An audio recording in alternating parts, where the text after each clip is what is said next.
Hello everyone, I'm Antom64, And I'm Exarican Base Monkey. and welcome to the Hellfire Comms playthrough of The Legend of Zelda Twilight Princess. Strap in folks, this is going to be a long one. Once called the richest, most melancholy Zelda to date by Mr. Miyamoto, Twilight Princess was the third Zelda title to grace the GameCube. The first two were, of course, The Wind Waker and Four Swords Adventures. And TP was originally meant to be the GameCube's swan song, you know, the thing with which the console would bow out gracefully. But one thing led to another, concepts changed, delays happened, technology marched on, and it eventually wound up becoming a multi-platform title, straddling both the Cube and the Wii. In fact, it was a launch title for the latter console, the first time this would ever happen for a Zelda game, incidentally. Twilight Princess has got to have one of the messiest development histories in the entire Zelda franchise. And considering Ocarina of Time exists, that's saying something. Oh yeah. It all started with the Space World 2000 tech demo that showed Link and Ganondorf having a one-on-one sword fight. Although the footage was just to show off the graphical capabilities of the GameCube, a lot of people developed these expectations that the next Zelda game was essentially going to be Ocarina of Time 2, but with better graphics. Yeah. Then came the backlash when the first GameCube Zelda title was revealed to be the adorably cel-shaded Wind Waker. Oh, I love that shit, and funnily enough, it looked more Disney-esque than the final product. Which is silly because the Zelda tech demos never really reflect the final product. If you think the next game is going to be like Twilight Princess based off that Wii U tech demo in 2011, you're going to be disappointed. For this playthrough, we're going to be playing the Wii version of the game, as you can probably tell. A couple of reasons. It's in 480p, or at least what amounts to 480p in PAL, and looks decent in widescreen, even though it's not true widescreen, though if you want that, play it on Dolphin. And secondly, them sweet pointer controls. But those are technical reasons for why we chose to do Twilight Princess. What do you think of the game, Mo? Well, for the longest time, I really didn't even give a shit about Twilight Princess. I was getting way more enjoyment out of 2D Zelda games than I ever did out of any of the 3D titles out at the time. So I just kept telling myself, I'm gonna play Twilight Princess eventually. Someday I maybe buy it. Well, that day came when I found it really cheap at a Goodwill, and I was actually really surprised. The dungeon design of this game is probably the best you will ever see in a 3D title. Unfortunately, outside of the dungeons, this game massively slows down to the point of coming to a screeching halt. Yeah, pacing is one of TP's major problems, but we'll get to that later in the playthrough. I originally didn't care for Twilight Princess at all, and honestly I think it's because I was a bit burned out on hype due to all the delays and whatnot, and of course, you know, there was the whole 8.8 massive debacle and such, but I gave it a ton of shit when it came out, unfairly so, in some cases, not so much in others, but after playing Skyward Sword, and yes, this is an example of the infamous Zelda cycle at work, I ended up enjoying TP more. It's got great dungeons, fun bosses, though a bit on the easy side, again, more of which later, and a decent story, which is really everything you need in a Zelda game. I've never been one to actually focus on the story of Zelda games, which makes sense considering that Zelda 1 is one of my favorite, and the story in that game is just play this game until you get to the girl at the end. Granted, the story of TP is pretty good, but it's got one hell of a long mid-section. If you wanted like a more streamlined kind of story, I'd say maybe Minish Cap? Yeah, Minish Cap is pretty streamlined, like you just go from one event to the next one. Another one I'd say would be Spirit Tracks, which is kind of weird because those are the ones that a lot of people say are repetitive, but hey, at least stuff is always constantly happening and you're not spending 50 hours trying to, you know, help village folk. Yeah. You know what's cool is that, as you probably saw in the opening menu, you can actually name a Pona, you know, to strengthen the bond between master and servant. And where are you going with the horse? Come back! That's my horse! I don't know you! That's my purse! And this fine gentleman is Fado, who is named after the Sage of Wind in Wind Waker, who is also named after the random village girl in Ocarina of Time. I always get her mixed up with Mido, which is a bit of a shame, because Mido was a prick for the majority of that game. And Fado has no personality whatsoever. A whole lot like most of the Kokiri, really. You'll notice already that there's a lot of references to Ocarina of Time, like, for example, Link being woken up and he's in his treehouse. I see what you mean, but having someone wake up Link is in so many Zelda games, I think it's just Miyamoto trying to tell us that Link is a lazy motherfucker. Yeah, he pretty much is, but at least he rises to the challenge in every adventure. Good thing, too. Oh, wow. Okay, whoa, wow. Sorry, but the mirrored world, it's really throwing me off. It's so weird. You wouldn't think simply flipping a world would throw off your sense of direction, but it's crazy just how lost I am trying to watch this. Yeah, that's another thing about the Wii version of the game. Since Link is right-handed in this one, since, the majority of, the world is right-handed, they kind of had to flip things around, because I would imagine if you kept it the same, but a right-handed player, used the sword and hit to the right, it would cause some, collision detection issues and, make the game all bugged and whatnot. This girl walking around without any shoes like a dirty hippie is Ilya. She's your childhood friend, she's full of spunk, and she has a fondness for stealing other people's animals. So, let's do the right thing and report her to the authorities. I don't like her. I find her quite boring, actually, and I don't like it how she lords Epona over us and treats her like her own property. I guess she thinks since she's the mayor's daughter, she's above the law, and proper footwear apparently. Also, she could be based on Saria. They're both Link's childhood friend, they're close to nature, and remember, English has that weird art elf thing, so it would make Ilya, Iria, and Saria, or Salia and Ilya. It's a huge stretch, I know, but remember, we are dealing with the Japanese here. Yeah, kind of stretching it a wee bit too thin there. And if you check the Hyrule Historia, there's designs of Ilya with a little fairy marking on her head, possibly a reference to Navi, further perpetuating the Ocarina of Time design choice.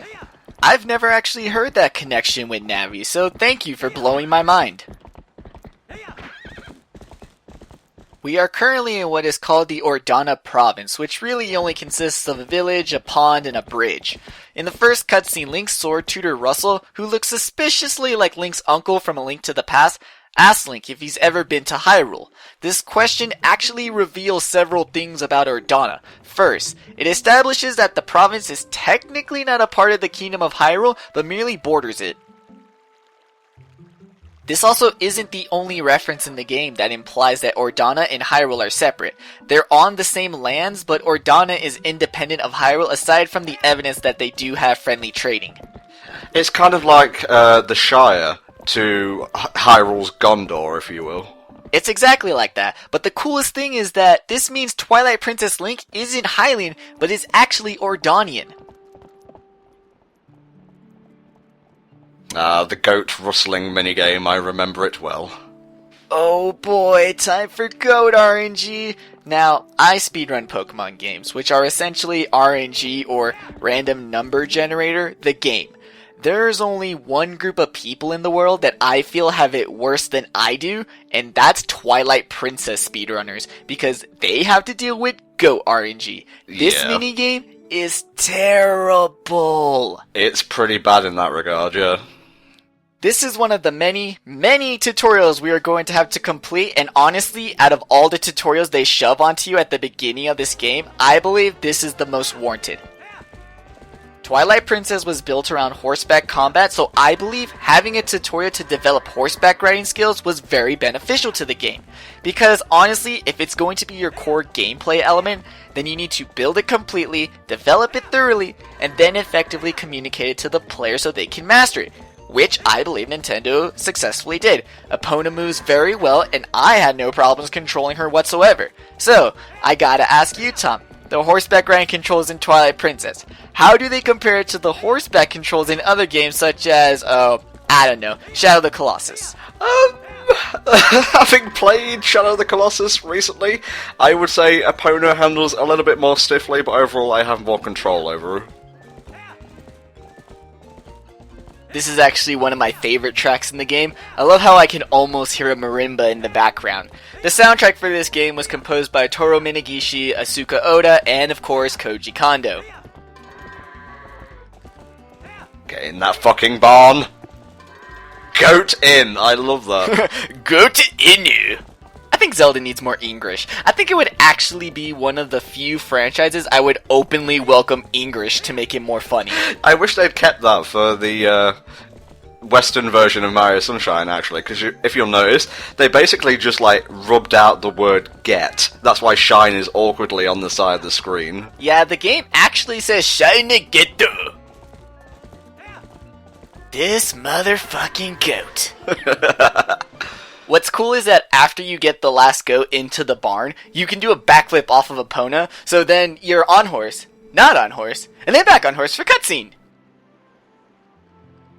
Now, you'll notice this takes place at sundown. Is there some kind of day system in place here?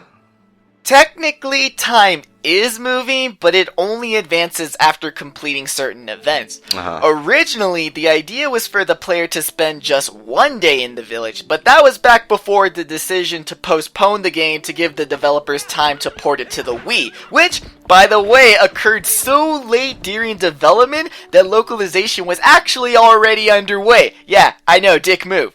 But anyway, the story goes that Miyamoto wrote on a sheet of paper the specifications for his plan for the player to spend a total of 3 days in the village learning about the game. It was aptly named Miyamoto-san's 3-day plan. He believed that there was a huge number of things that just had to be communicated to the player at the beginning of the game. This included everything players have come to expect from a Zelda game, as well as everything players would need in order to enjoy playing it on the Wii. So, really, there's one and only one thing to blame this long-ass tutorial section on, and that's the Wii version. You're lucky you have Galaxy 1 and 2, that's all I'm saying. All of these features were crammed into the start of the game because Miyamoto-san wanted to let the player experience everything they would need in order to play Twilight Princess early on. Let's just say he wasn't in any mood to compromise. Sounds like someone else I know. Oh, you mean me? Okay, sorry. Oh, yeah, I'm so glad you managed to pick up on No, that. I was just seething about Sticker Star, actually. Yeah, Miyamoto hasn't had the best track record for ideas lately. But then again, the people at Nintendo really need to learn to man up and just tell the guy no when his ideas are fucking terrible. You know, I love how in Majora's Mask, they introduced an entire cast of characters, and they were all so unique and so likable, and they all had really good, well thought out backstories. Then, in Twilight Princess, they introduced an entire village of people, and I couldn't give a fuck about a single one of them. Yeah, Russell's cool. I like Russell, but beyond that, kind of forgettable. Yeah, that's Russell spelled R-U-S-L, because vowels are for chumps. Right. They also did this thing where so many people in Twilight Princess are extremely fug ugly. I mean, I'm not one to talk, but damn, them some ugly people in Ordana. It's a very unappealing art style, to be honest, and if you'll notice, it's quite blurry, and, you know, the textures are very low quality. Yeah, of all the Zelda games to have gotten an HD remake, Wind Waker was the last game that needed it. That's what was so impressive about its art style, was that regardless of graphical power, its aesthetic always shined through. That's why original Wind Waker still looks amazing. Twilight Princess's art style went for realistic, not photorealistic, mind you, but it's an art style that benefits greatly from graphical power. Exactly, and to that end, they kind of kept the lower difficulty of Wind Waker and tried to apply it to this more realistic aesthetic, and to its detriment, really, because Twilight Princess is one of the more easy Zelda games, especially in terms of bosses and whatnot. I would say I lost maybe half a heart to the Water Temple boss. It's weird because the reason they use this realistic art style is because back in 2003, this game was originally going to be Wind Waker 2. It was going to be developed by the same team and use the same cel-shaded graphical style as the original, but then Aonuma was told by Nintendo of America that the North American sales of Wind Waker were sluggish because the cartoon appearance created the impression that the game was designed for a younger audience, which, if you've played Wind Waker like a decent human being, you know that's not the case. The ironic part is that even with the more mature aesthetic, they carried over the very casual difficulty that matched the Wind Waker art style and used it again in Twilight Princess. Hell, Twilight Princess runs on just a modified Wind Waker engine. I'm not exaggerating when I say the point and controls work beautifully. I had a bit of trouble playing the GameCube version of the game after the fact, actually. I've really only played the GameCube version, which is weird considering I own the Wii version as well, but I've really only played up to the 3rd dungeon on it. I just really prefer playing Zelda games without any motion controls whatsoever. And honestly, I know back in Ocarina of Time 3D, I was adamant that the gyroscope controls were inferior to the thumbstick, but that's not quite the case with Twilight Princess. I'm gonna say it's more like they're two different types of games that will give you different experiences depending on which control style you use. I just really wish you had the freedom to choose which controller you'd like to play on. Why couldn't the Wii version have an option that allowed you to play using the GameCube controller? Later Wii games like Sonic Colors let you use it, and oh my god, did I just compliment a Sonic game? End of days, people, end of days. Don't worry if you happen to drop this basket into the river. It will just float along, safe as can be. A veritable Moses of the Zelda world. I get the reference. Again, the point of this entire section of the game is to show you the different aspects of the Wii version's controls. Even if you're playing this game on the GameCube, you will be playing through tutorials designed to teach you how to play this game on the Wii. Now, I'm surprised that haters of the Wii didn't pick up on that and use this as like the defining aspect of why motion controls can hamper a game. I feel they put too much pressure on Twilight Princess and they designed it for something that shouldn't have been its purpose in the first place. The thing about Twilight Princess is that it's a launch title, so I feel that they were using the game's tutorial to 1. Teach the console, and 2. Teach the game, which I think is unfair and wrong on Nintendo's part. A console should teach itself. Its controls should be intuitive.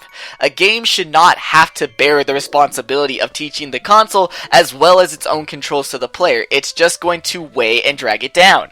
Yeah, and there was already a game for teaching players how to use the Wii Remote. It's called Wii Sports, and granted, I know this is a completely different version of the game. It has certain exclusive controls that you need to address, but the tutorial did not need to be changed to, reflect this.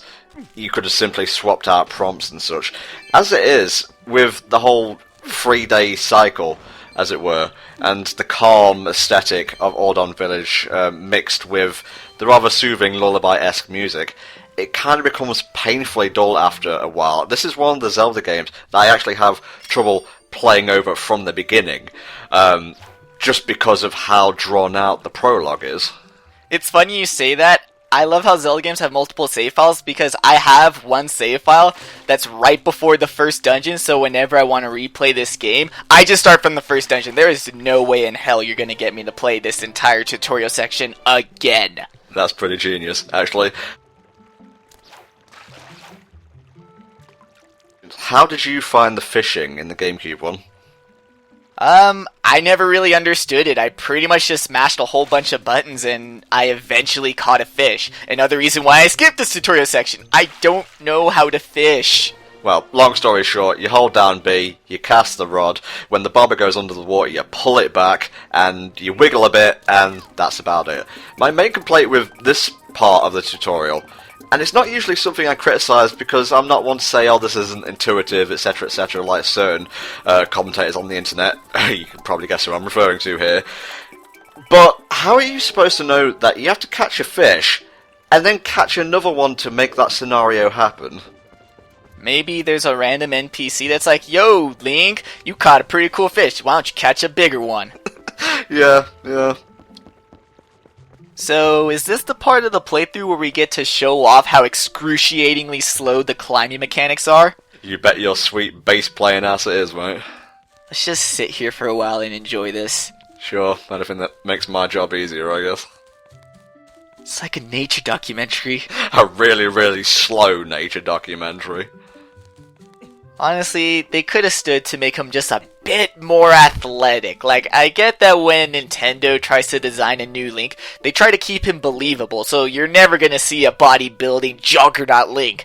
But this Link works on a ranch. He deals with large animals and performs manual labor on a daily basis. I'm fairly positive he has the upper body strength to climb a wall of vines at least slightly faster. As much shit as I give Skyward Sword, the ability to hop as you go along, at the expense of a bit of the stamina gauge, is most appreciated. Hopefully we'll soon have a Link that can do parkour. No, we don't need Zelda Lost World, thank you very much. Oh, we're getting a bottle this soon into the game? Yeah, it's really weird considering how rare the commodity of glass is in the land of Hyrule. Yeah, I imagine Hylians, they learned to smelt weapons and whatnot, but never how to fashion glass into a shape of a ball. That task was reserved for the Gorons, of course. And they have to import it, that's why there's so few bottles around, of course. Or smuggle them. Yeah, that would explain the price, really. Now, I know you have a lot to say about this particular piece of equipment, so rant away, mate. Here we have the slingshot. Its sole reason for even being in this game is to serve as another fucking tutorial. Back when they showed the game at E3, they had fire arrows in the trailer, but they were having serious doubts about how would the player control this on anything other than a GameCube controller. So Miyamoto introduced the idea of bringing the slingshot in the early parts of the game to be a tutorial on the pointer controls. However, I don't see the point of including the slingshot when we're just gonna get the bow and arrows not long after this. I see even less of a point in allowing you to use the slingshot and the bow and arrow at the same time when they both serve the exact same function. It's just Miyamoto's excuse to put another tutorial in an already front-loaded game.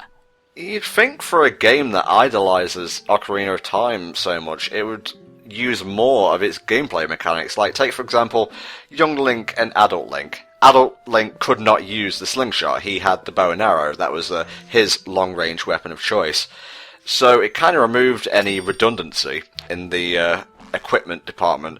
Here, the slingshot becomes useless after the first dungeon. They also could have maybe separated their function, like had the slingshot perform non-lethal stunning damage, and then you could whip out your bow and arrow to perform lethal piercing damage. Yeah, or just maybe have the bow and arrow solely, and have non-lethal tipped arrows, like maybe wooden or rubber, but I'm kind of pulling ideas out of my ass now. The wooden sword, mate, not my favourite of the starting swords or beginner swords in the 3D titles, but it's not exactly without precedent in the 2D ones, is it?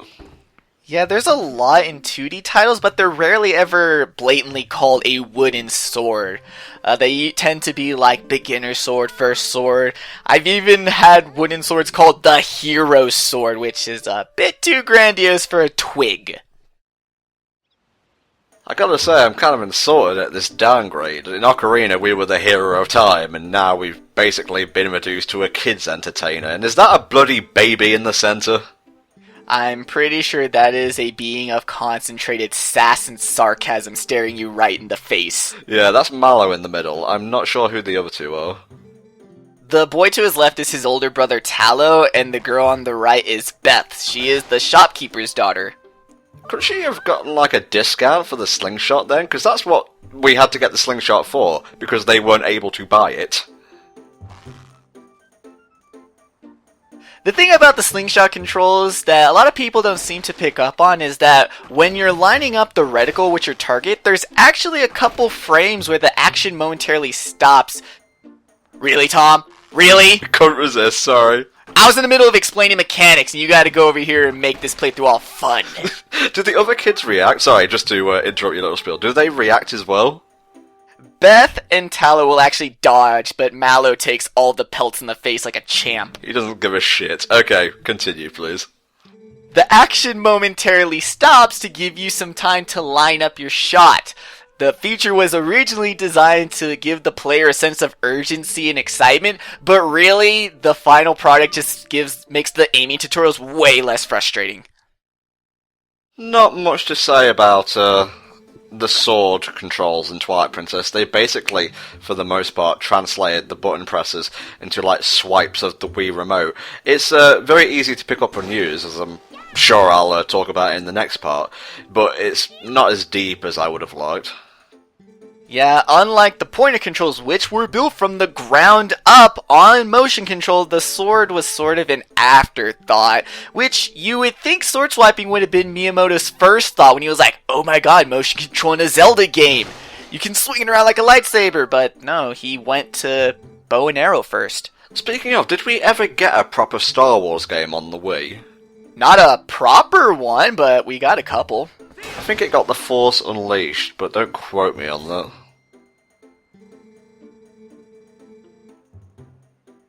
I'm learning so much from Twilight Princess, such as the way to impress the youth of the nation is just to be really good at tutorials. Whoa! Totally extreme, dude! Righteous! Well, now we know how to shoot pellets and how to do jump attacks. I think we're all set for this adventure. Not only that, we taught children how to do the same. We are a good member of society. Butt-faced monkey! Why did you design them this way? I mean, I know I have monkey in my name, so it makes sense that I'm offended, but really? Really? Well, best go live up to our babysitter role and track these kids down. Why aren't their parents doing this? Colin back there, the little young Link-looking boy, he'll just block the entrance to Ordon Village, essentially making this a forced quest. So his whole purpose in the story is to be a boundary. Way to develop a character there, guys. This area pretty much just funnels you to where you need to go, so with Colin acting, as Mexi said, a boundary, you can't really get lost at this point. You could just maybe wander into the water, but why would you do that?